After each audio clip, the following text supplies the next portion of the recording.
I want to talk about this conference. You're going to hear a lot of things like these are things you can do, these are things you can buy. This is how you can stop yourself from becoming a victim. It's become very prevalent in my life. When we look upon the police, we expect help. We expect them to come and help the dire situation that we are currently in. And I know many of you are like me and you've experienced the exact opposite. You've called the police and either the response time was slow or they came and they simply said, there's nothing we can do. There have been over 1,000 car thefts this year alone. Grand Theft Auto, which is a felony. There are thousands of people that are affected by this. Not only the drivers of the vehicles that are now missing a car, but people like you and me who have been hit by stolen vehicles throughout the city of Philadelphia. And when you call 911 and they tell you it's a stolen vehicle, the plate doesn't come back to that vehicle, or their answer is stop following that vehicle. It is dangerous. They don't go and search out for that vehicle. They don't find those people driving that stolen car. They don't arrest them. They don't recover the vehicle. It is back when COVID happened, there was an internal memo that was sent around both Philly PD and the state police that they wanted to save their manpower from contracting COVID. And their answer to that was, unless it was a dire emergency, like people were physically being harmed or could have been killed, do not get out of your vehicle, do not conduct police work. So you had hundreds of police officers sitting in their car and not stopping crime. You could blow a red light right in front of them and they would just look at you. This only exacerbated the issue of criminals feeling comfortable committing crime in Philadelphia. It has blown out of proportion, both in murder, in assaults, and what you'll hear today, Grand Theft Auto. I have personally sat in CJC, which is the Criminal Justice Center in Philadelphia, and watched a court case where someone victimized someone. Someone stole someone's car. They beat them up. They stole not only their car, but their weapon. 6 months later, they were caught with that car, and their punishment was 3 days served in jail and restitution to the person that they stole their vehicle. So they had to pay for the time they used their car, like a rental company. I could not imagine being that victim, standing in court, taking multiple days off of work, to just hear a judge go, all right, well, 3 days and a couple $1,000 and you're square. You can go back out in the street and steal somebody else's car and try this again. Maybe we won't catch you next time. It is a very broken system. From the start, where the police say it is really on you to buy a car club or put your phone in a Faraday bag, really on you to prevent the crime happening in the first place. And then when we do catch the perpetrator that is stealing the car, we're really only going to give them a timeout and make them pay a very small fine. It's cheaper than renting a car for 6 months. $2,000. It's $250 a week. So that's it's a lot more expensive to get a rental car when you can just steal one and beat the person up for it. I have personally been a victim to this stolen car epidemic in Philadelphia. Children stole a white Kia. We've heard the Kia boys time and time again. And on Father's Day of this year, Father's Day morning, they were racing down 95, surfing through traffic. Well, they hit one of my company vehicles. My company vehicles are big box trucks. And as I've been the victim of multiple hit and runs, when they tried to flee, I pit maneuvered them at 70 miles per hour into the concrete barrier of 95 while on the phone with 911 and them telling me to stop. Just let them go. That wasn't a good response for me. And the way the police handle it is wildly insane. I think back to this event all the time. After pit maneuvering this car, they back up into oncoming traffic on 95, right? Slow all traffic down. They are limping off the highway. I'm continuing to follow them in this destroyed Kia. They get off at Castor Avenue, and the police are telling me to stop for my own safety. My safety is already gone, right? In Philadelphia, we are not safe. It is upon you to protect yourself and stop the crime from happening yourself. You will hear the police say that during this video. So this event is nothing like the same. They get off the exit of Castor Avenue. Now, there is an overpass that goes over Castor Avenue, which is really Westmoreland is Castor Avenue exit. They stop, like brake check me, at this overpass, which is less than 50 yards from the exit of Castor and 95. And 3 men in ski masks, I shouldn't say men, these were children in ski masks, hop out with guns pointed at me with extended clips. Okay? Now, I was not prepared for 3 adolescent children to hop out of this car. I was really expecting a drunk asshole upset that I just pit maneuvered his car on 95. Now, I'm lucky that they didn't open fire, or else I wouldn't be sitting here talking to you today. But still, on the phone with 911, I say they now have guns pointed at me, and they say, go away, get away, right? Both 911 and these criminals are telling me to leave. Just leave them alone, okay? I don't do that, right? Because either I'm just fed up or the adrenaline. I don't know. I am fed up with the whole system. But these criminals continue to drive and limp away, and the police are now telling me to stop. It is now too dangerous. They were already telling me to stop, but now they understand the severity of the situation. Now, since I've called 911 and to this point, 4 minutes have transpired.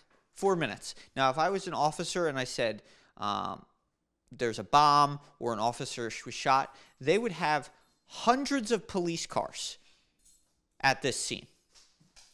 It took them 25 minutes to meet up with me in a Wawa parking lot after I kept following them down Westmoreland, and 911 started to ask me for my date of birth and my address as to charge me in case I opened fire on this vehicle. And this is not an uncommon occurrence in Philadelphia. There are many people that have been charged with a crime for protecting themselves because there was no criminal around after the fact to charge. So the police show up and they charge you, the person, the victim, because you stayed and there was no one else to charge. All right. Good morning, and I want to thank everybody for coming. My name is Frank Venor. I'm the Deputy Commissioner of Investigations for the Philadelphia Police Department. I'm joined today by Deputy Commissioner Maisha Massey, who has our community partnerships, and we have officers from patrol along with some of our recruits, and we'll explain why they're here and what we're doing with them. So today we're here to announce that the police department is launching our campaign, Together We Could Prevent Auto Theft. And it's an auto theft prevention campaign, obviously, and we're going to target some of the new ways that through our investigations and through some of our data, we see that cars are being taken in different sections of the city. And we'll talk about that. Just to be a little precursor to this, as we went through the COVID years, a trend with carjackings started in Philadelphia. We really attacked that problem with our federal partners. We formed a task force. A lot of arrests were made, and that we really were able to eradicate that problem over those years. That problem trended into the theft of these vehicles. Some of the thefts were targeting specific vehicles, and it became very easy, and it was publicized how to steal those vehicles.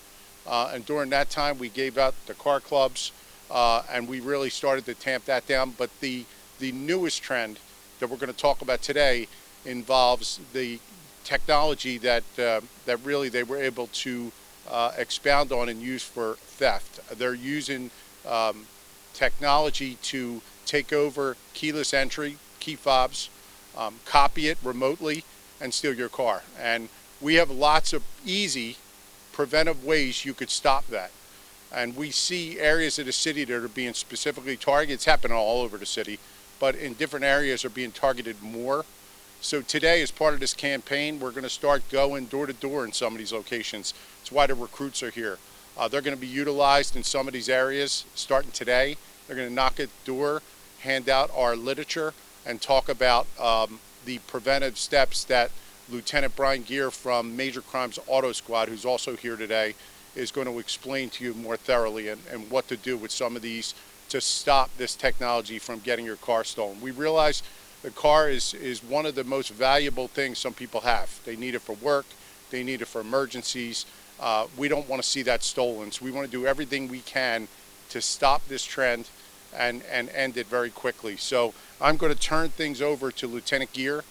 He's going to show and explain these items, and then we're going to talk to people about how you can get them. The car clubs, I think some of them are still available if you have a specific type of vehicle that sponsored those for us.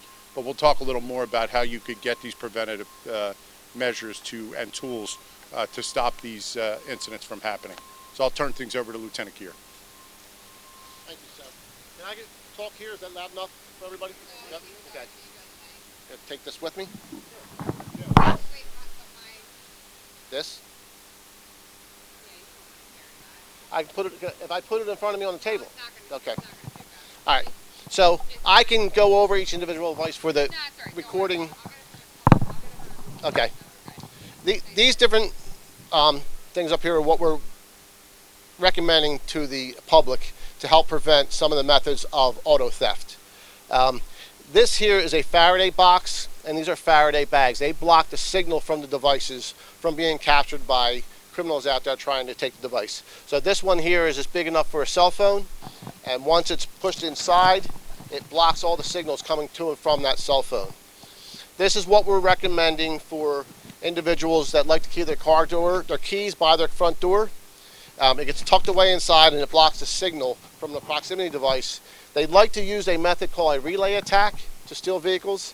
It's not as problematic in the city right now, but we're getting ahead of that one. They will take an antenna near your front door. Another person with another type of antenna will extend the signal from your proximity device to that car to open the car door, push start the car, and drive off. On this side, we have visual and physical deterrence. This one is the club that everyone's pretty much acquainted with. This is another device that loops around the steering wheel, and then it locks into the seatbelt. And then there's a lock and a push button to release that from the actual steering wheel. These devices here are what we're recommending right now for the latest trend. These are for the onboard diagnostics port, the diagnostics port underneath of the driver's side of the vehicle. These devices slip over top of that device, and they protect it from what the device is that the individuals stealing the vehicles are using. They are using a key fob programming device. They're connecting to the car's computer, and they're downloading a PIN code and a passcode into that device, and then they are creating their own key fob. So they'll take a blank key fob, and they will put it in that device and create a new key fob. Some of these devices, they actually can emulate a key fob when they get that PIN and passcode and drive away and make a key fob later on. This one here is a metal one that works with a key, so it latches onto that device and then locks into place. The only thing with this type of device and that device is if you're going to get your car inspected and the diagnostics is going to be passed, you're going to need to have that handy for your mechanic to get that off of the car. So the commissioner talked about the things they'll be handing out. So these are going to be tips they're going to hand out to the public. How not to be a victim of theft from auto, stealing items out of your car, how not to be a victim of carjackings, and how not to be a victim of auto theft. So they're going to be recommending to always secure your car, take your keys with you, park in well-lit areas, don't leave your car running unattended, always be wary of where your keys for your vehicle are. And that's pretty much it for what we have out here. These will also be contained on another pamphlet that's being handed out tonight with these.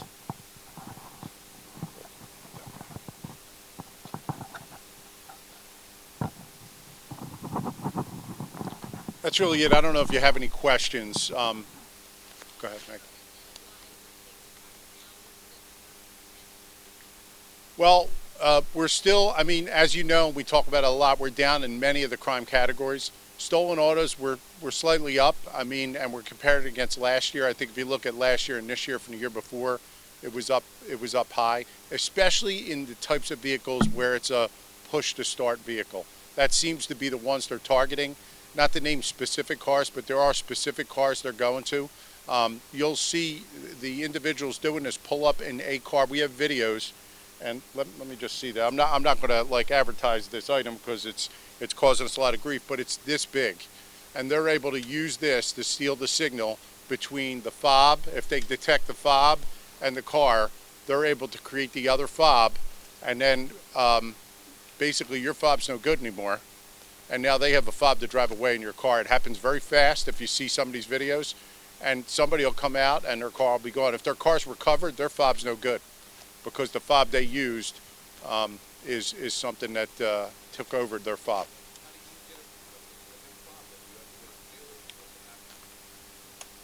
You would go to your dealership or a locksmith, and they're going to have to come out and do the same process. That's what these guys are actually doing. They're using a locksmith device and a dealership device for when somebody has a lost key fob. It's called a lost key function in these devices, and what it does is it wipes out the previous key fobs and then creates a new one.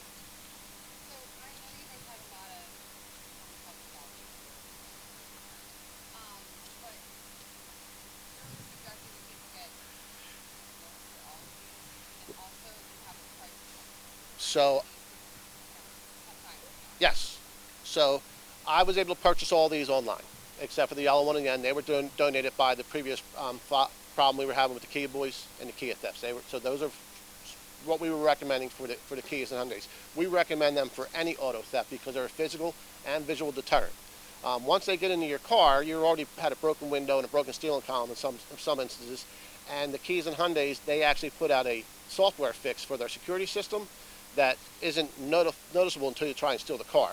So we recommend them just for the visual deterrent and then stop them from going in your car in the first place. The orange one, this one here, I purchased this for about $40. The metal OBD lock I got for $50. The plastic one with the two-part system with the screw, and it's a unique like star screw head, that I got for $27. The whole kit of Faraday, the box and the 2 bags, was $27. So, yes, the club is probably going to be some. We have those that we have there for the Kia and Hyundai owners, we have in all 20 districts throughout the city that they actually give out. If it's not a Kia and Hyundai, what they wish to buy their own, they're anywhere from $35 to like $70, depending on what you're going to purchase. Other things we also recommend is tracking your vehicle in the event that it is taken. We have, let's see if I have it in here, the AirTags. So in the event that it is taken, it will help us, assist us in locating the car. So there's similar devices like this out on the market, but this is just the AirTag GPS device. The manufacturers also offer some services through them. So Honda has a Honda Link, Acura has an Acura Link, and then there's a Sirius radio system. LoJack is still something that we use quite often. So there's other options out there.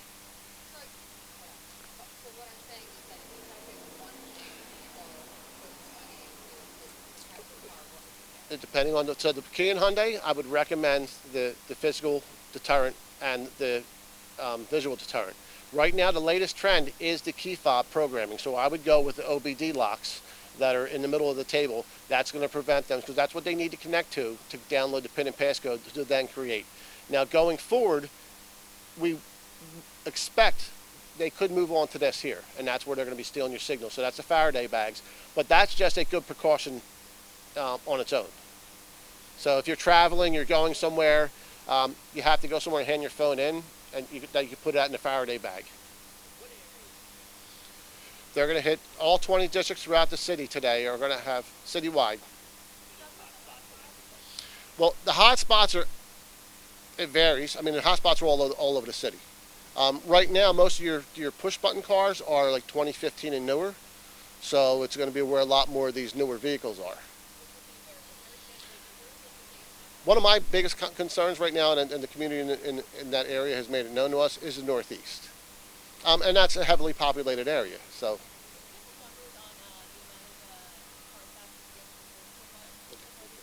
we can get them out to everybody.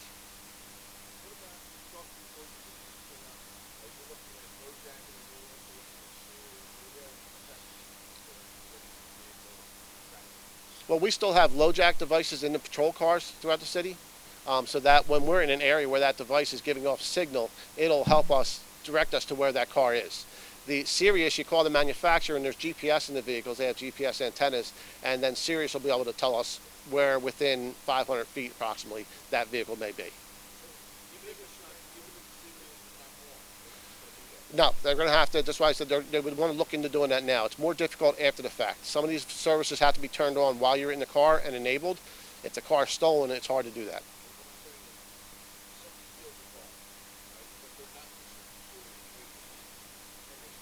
If they have a subscription to Sirius, whether the radio's on or not, yes, it can be tracked.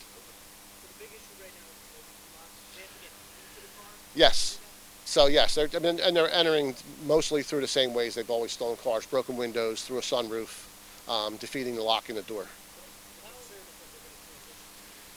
Yes, they could. So what'll be the next thing is just rampantly stealing people's signals. And there's stuff you can look on the internet, and there's intercept devices that are different than what I talked about before, but they're not as frequently used.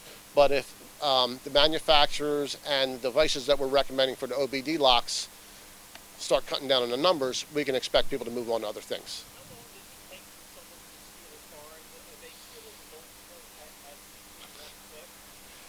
With the key fob programming, I've seen them steal a car in under 2 minutes. And most of our most prolific offenders are out there multiple vehicles a night.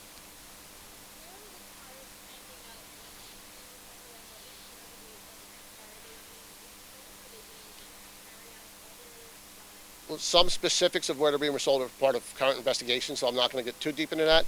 But they are recovered sometimes in clusters and areas where they may be sitting somewhere to make sure that there's no GPS that's tracking them there before they move them on to somewhere else. A lot of them we still see are people just doing it for the joy of stealing a vehicle. So they're not getting transitioned to another area. They're just sitting there. We're recovering them in 2 to 3 days.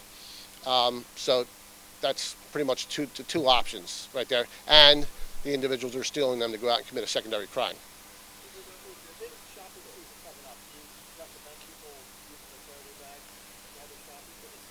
Well, one of the things it's been out in the news before they were stealing cars was the signal in the chip in your credit cards. So even with this device here, if I was out shopping and I had somebody was out shopping and had a purse, they would put their wallet in their cards or something in something like this that's big enough to hold that. That would.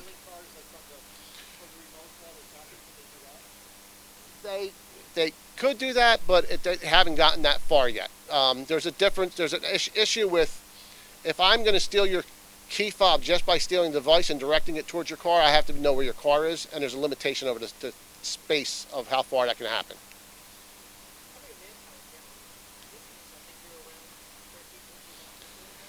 Well, the manpower challenge in investigating it isn't horrendous. It's the manpower challenge on the street, because once we recover them, and there's so many stolen out there, that it does take a lot of time to have officers sit on them, have it recovered, and towed away.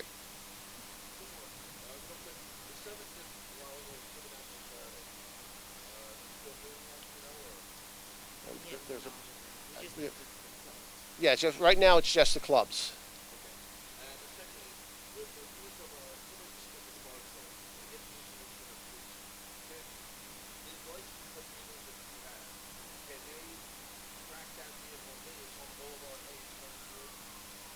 So we have video, as you know, in every police car that's out there now. So we have a lot of cameras that are set, thousands throughout the city.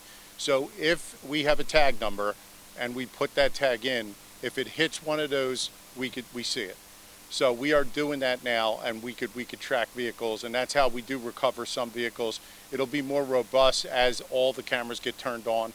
But we do have capability to do license plate reading, and it's being done by patrol.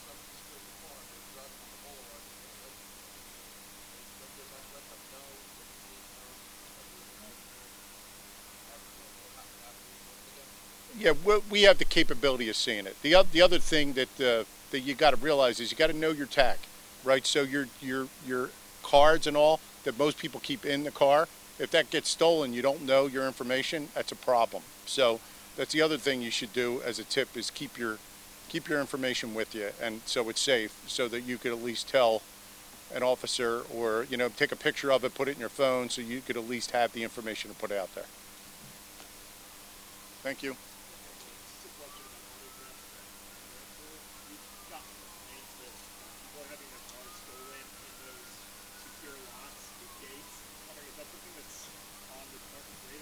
It's something that's on the department's radar. It's been going on for a while. It's different crews that operate out of there, and it should be investigated.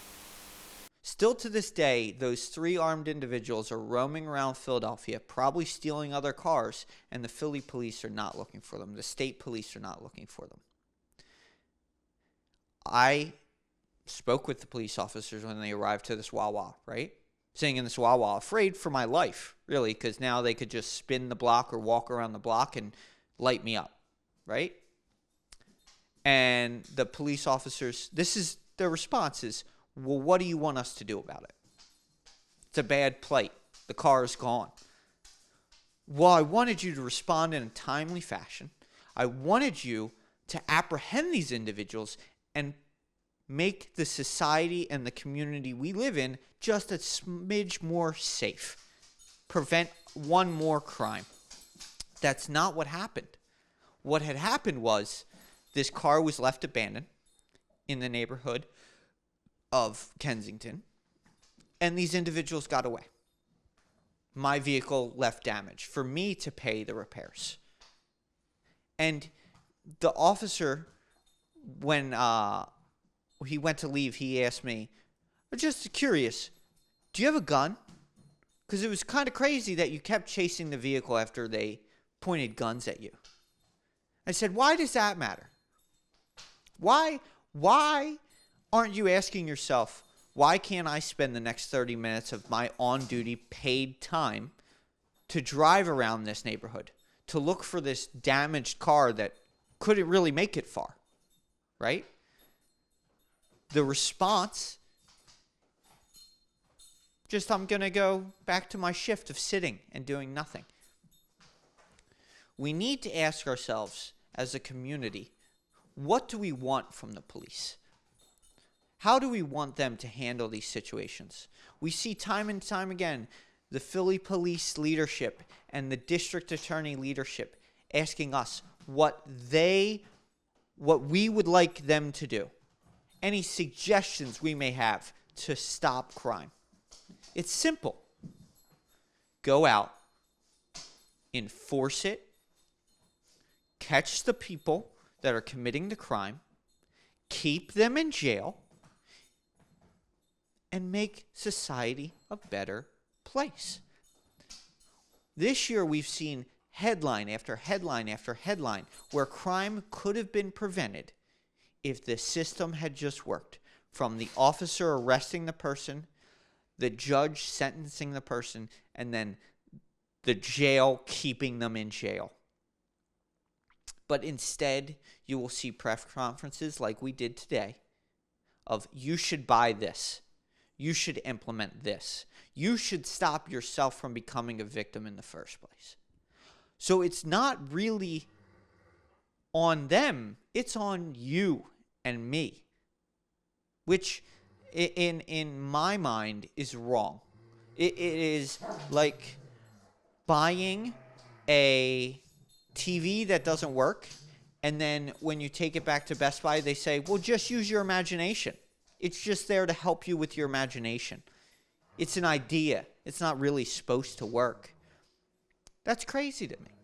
And if it's crazy to you, I implore you to call your local police district and say, instead of walking around with the new recruits and knocking on doors and handing out pamphlets telling us what we can buy and what we can do to prevent it, why aren't you sending out those new recruits with PPA readers and walking around the neighborhoods and scanning each individual car for wrong license plates that don't match up to their car, and grab all the stolen vehicles and put them in a lot and return them to their rightful owners? look and do stakeouts and watch these people return to these cars and arrest them as soon as they enter the car, this stolen vehicle, and charge them with a felony. Send them up to state jail. State jail is far. It's up in Scranton. It's about 2 hours away. Okay? Even if they escape that jail, it will take them time to get back down here. It will take them resources to get back down here. Someone else's help. We can then charge them. I think there's going to come a time where you are victimized like I was. Where you find yourself calling a number and them saying, well, don't worry about it. Just go home and act like nothing happened with your damaged property or the damage to yourself. Many of you don't know, and it is time and time in Philly again. A few years ago, I was hit by someone who wasn't born in this country. They hit me with their car on a motorcycle and broke my leg. I will tell you how that transpired, and it still blows my mind to this day. Seemed like a nice woman. She didn't speak English. She only spoke Spanish. I was physically broken. You could see the bone, right? Broken in my leg. I was in pain, right? Visibly, emotionally, sitting, right? I only asked her, sit on the curb next to me. Please. I understand you can't speak English. We can just, let me figure this out. A woman, a bystander, saw the accident, called 911. They called her derogatory names and hung up on her. I waited for an ambulance for 45 minutes. I only got that ambulance there, and I only got a police car there an hour after being hit, because I used to work for the state police and Motorola for 7 years of my life. I had to call a sergeant and say, I know Philadelphia really isn't, the streets of Philadelphia really isn't your district, but I am sitting on the ground broken. Please send a vehicle. 911 doesn't want to send a vehicle. They are just hanging up on the people calling. Please send a vehicle. Please file a report. In this 45 minutes, this Spanish woman called someone, her husband, her boyfriend, her translator, really, and he came and he said I was faking it. Seeing my visibly broken leg, he said I was faking it. He then threatened to break my other leg and threatened to kill me if I tried to find them. Then they got in their cars and left. So for 30 minutes, I sat there alone on the ground of Philadelphia in the street, helpless. After calling 911, after calling the police, after begging my former employer, please come help. For years, I have fixed your problems and kept your vehicles and your communication system up and running. Please, this one time when I need your help, please come help me. I'm begging you. They got there. They wrote up the report. They made sure the tow truck picked up my motorcycle. I took the ambulance ride to Temple. Another horrific story for another time. I got out of the hospital of Temple to call the major victims unit of Philly PD and then the crash response unit. They never went and did a crash response scene recreation. It came through as dispatch as a bicyclist that was hit by a car, which happens very often. They never did a report. So then I asked, can you please do a report?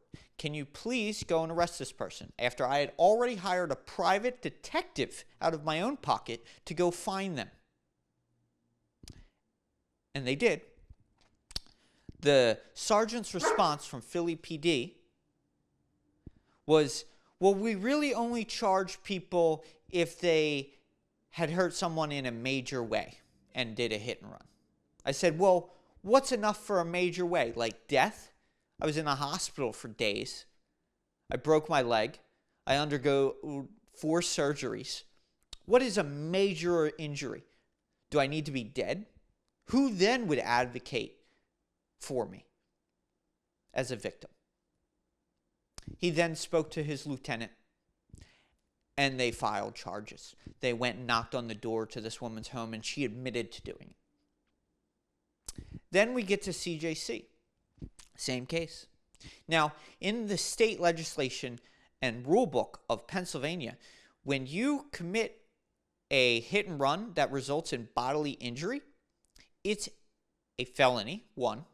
And if you're found guilty, it's a mandatory minimum of 3 months in jail. In incarcerated jail.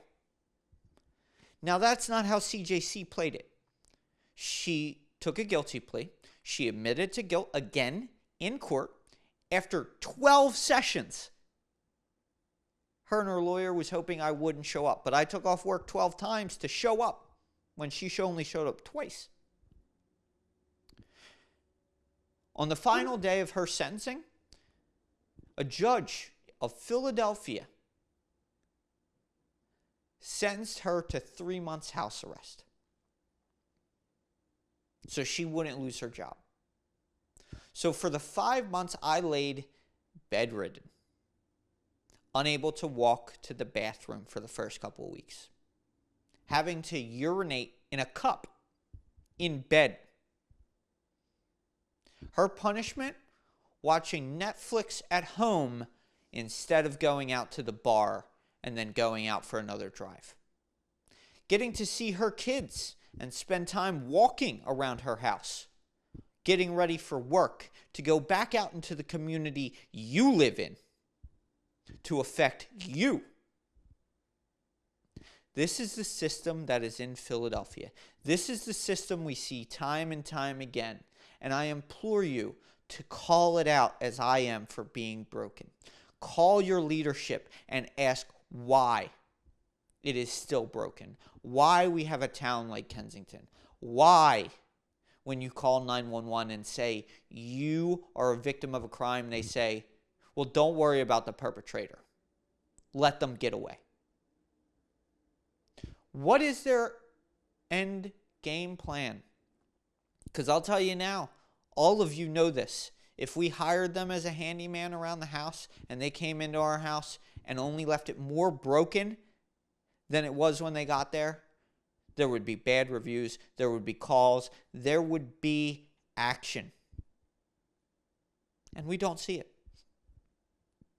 We just see them, everybody going, that's just how it is. What are you going to do? The police are corrupt. This doesn't fix anything. It's just pointing fingers. I'm not here to point fingers.